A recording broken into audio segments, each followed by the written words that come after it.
aquí contrastes entre países desarrollados y subdesarrollados, pues estos contrastes los vemos. Pero aparte hay contrastes más específicos que van más allá de lo económico o que se desprenden de cierta forma de lo económico, por ejemplo la natalidad. Pues como no hay tanta salubridad, no hay sistemas de salud, no hay tantos hospitales, pues mucha gente de la que nace muere. Igual analfabetismo, este tipo de mapas nos puede ayudar a saber el alfabetismo, de ingreso per cápita, de esperanza de vida, de mortalidad, etcétera, ¿no?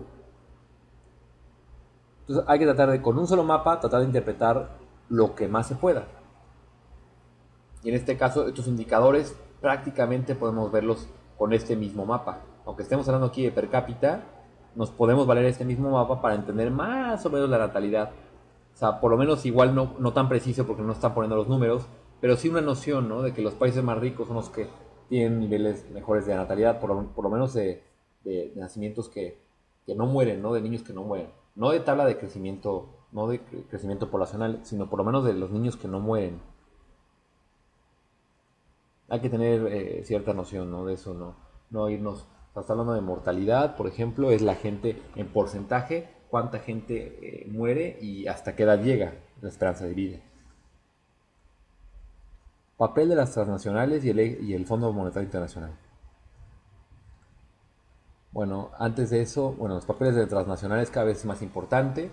Eh, Eso les recomiendo también ver quizá con mapas, enterarse de cuáles son las transnacionales más importantes, qué es el Fondo Monetario Internacional y en este caso, por ejemplo, los bloques económicos regionales por el liderazgo de Estados Unidos, Alemania y Japón. Bueno, en Europa el liderazgo lo tiene Alemania, en la Unión Europea, en el continente americano es Estados Unidos y en el continente asiático por supuesto es Japón, que hoy por hoy hay economías que están ya compitiendo bastante con Japón, por ejemplo el caso de China, Alemania que está en una crisis económica severa junto con Europa, pero al final siguen siendo son líderes, ¿no? A nivel mundial. Y por ejemplo aquí estamos viendo, están por sus siglas en inglés, pero por ejemplo este es el Tratado de Libre Comercio, comprende Estados Unidos, México, Canadá, la Unión Europea que es prácticamente toda Europa, prácticamente toda Europa, ¿no? Y bueno, son como los tratados, ¿no? Tienen mucho que ver, por supuesto, con la vecindad de unos con otros. Entonces ya con más calma ustedes pueden ver a qué tratado se refiere, ¿no? Cada uno, el Mercosur, eh, y bueno, todos los tratados que hay, los más importantes. Organización política actual del mundo. Por ejemplo, aquí es importante saber que Somalia ha tenido, eh, en los últimos años ha tenido cambios importantes a niveles geográficos, a niveles políticos, ¿no? Entonces, la división de Somalia es distinta de las repúblicas bálticas. Les aconsejo ver mapas grandes sobre estas zonas para que ustedes puedan entender con qué otros países colindan, ¿no? ¿Dónde está Lituania, Letonia, Estonia, Armenia, Georgia, Azerbaiyán, Kazajistán, Uzbekistán? Son países que algunos se formaron a principios de los 90 cuando se cayó la URSS, cuando se desintegró la URSS y, por ejemplo también algunos a finales de los 90 o principios de todavía de los 2000, por ejemplo Somalia, los nuevos países de Europa, Bosnia y Herzegovina, Macedonia, Croacia, Montenegro, Serbia, Eslovenia, bueno, otros países, Kosovo, principales zonas de tensión política en el mundo, guerras, conflictos y atentados, los últimos que ha habido, conflicto armado en Colombia, guerra civil en Sri Lanka, no sé, Sri Lanka, por ejemplo, sabemos que está por India, el Congo, donde está, guerra de Chechenia, este, AXA, atentados del 11 de septiembre, guerra de Afganistán, guerra de Irak, conflicto de Darfur, atentados del 11 de marzo, los del 7 de julio, disturbios de Francia, de dónde provienen, por lo menos saber de qué vienen. Y eso es lo que les he comentado de por ejemplo, las migraciones que hemos visto que gran parte de África se está yendo a Francia, tiene que ver en cierta forma con esto. Conflicto, por ejemplo, Chad-Sudán, la guerra del Líbano, ¿dónde está el Líbano? ¿No? Está por Israel, está por arriba de Israel, por Siria. Esta zona es muy conflictiva, ¿no? La zona del Medio Oriente es muy conflictiva.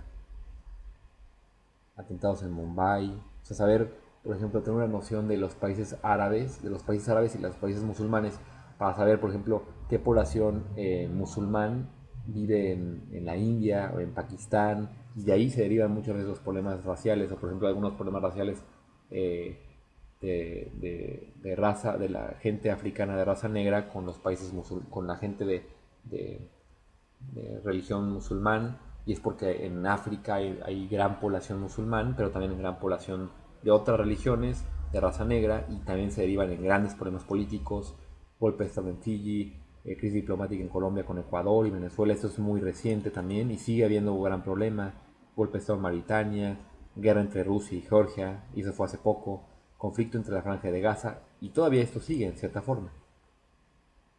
México, aspectos económicos, por ejemplo, el lugar el PIB ocupa el onceavo lugar, el per cápita el 60º, o sea, somos un país más o menos pobre. En turismo, el 10º, por debajo de Malasia. ¿Cuáles son los países, por ejemplo? Y tener idea de cuáles son los países que ocupan el primer PIB. Aquí estamos viendo el legado de México, pero también es importante saber quién es el que ocupa el PIB. Por supuesto que está China, Estados Unidos, Japón. En per cápita, por ejemplo, cuáles son los 10 países con per cápita o los 15 países con nivel per cápita con mayor, cuáles son los países con mayor turismo, principales áreas de producción agropecuaria y pesquera, ¿no? Y eso también tiene que ver con las zonas económicas, ¿no? Cananea, por ejemplo, es una muy importante en México, en fin. Generalmente están todos en la zona norte de la República Mexicana, con excepción de Tasco, por ejemplo, que aquí está aquí en Guerrero, ¿no? Caracterización de espacios agrícolas, ¿no? Esta zona, por ejemplo, esta zona eh, altamente tecnificada, Sonora, Chihuahua. Vean cómo esta parte está pues, de subsistencia, esta parte también de Yucatán y de Quintana Roo. Es una zona muy poco tecnificada, muy perdida. Por supuesto que Oaxaca, una buena parte de esta zona, y Guerrero. Exportación, Estados Unidos es el que más importamos y el que más le exportamos, ¿no? Por supuesto, Estados Unidos es un país muy importante. Importación de maíz, México ahora importa mucho maíz, soya, trigo, porcino, ave, cereal, exportación. Exportamos petróleo, cerveza, tomate, tequila, bovinos, aguacate un poco, sal, camarón congelado, por ejemplo. Para tener una idea de los principales productos que exportamos y los principales productos que importamos y a quién, ¿no? Principalmente a Estados Unidos, por supuesto.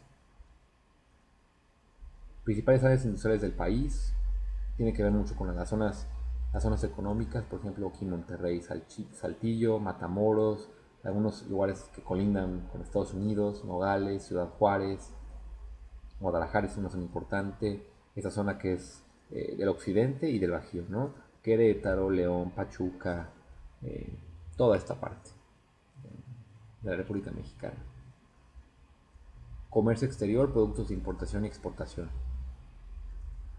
Les aconsejo ver este blog, es importante porque nos vamos a dar una idea de los productos de importación. Se repite, esto acabamos de ver de los productos de mayor importación y exportación, ya lo vimos, ahorita lo acabamos de ver, pero lo pueden ver con más calma, por ejemplo en este blog, lo vi y lo encontré y creo que nos da una noción de los principales productos y el porcentaje de ellos.